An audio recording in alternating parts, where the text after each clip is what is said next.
নীড় ছেড়ে পালায় কাব্যগ্রন্থ থেকে।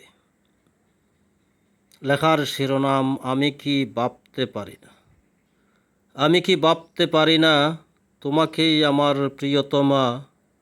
আমি কি ভাবতে পারি না আগামী নতুন পৃথিবীতে তুমিই হবে আমার সন্তানের মা। এদিকে তোমার কোনো খেয়াল নেই।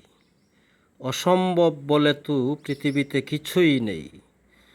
তাহলে আমি কি কৃতিত্বের দাবি করতে পারবো না? আমি কৃতিত্বের দাবি করি, তুমি যদি তা চাও না, তবে কেন?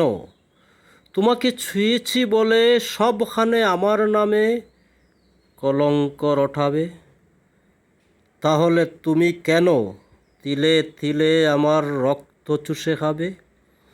সম্মানী সিংহাসন দিয়েও যদি তোমাকে করতে পারি না সম্মানিতা, তাহলে আমি কি ধরে নেব তুমিই পথের পতিতা?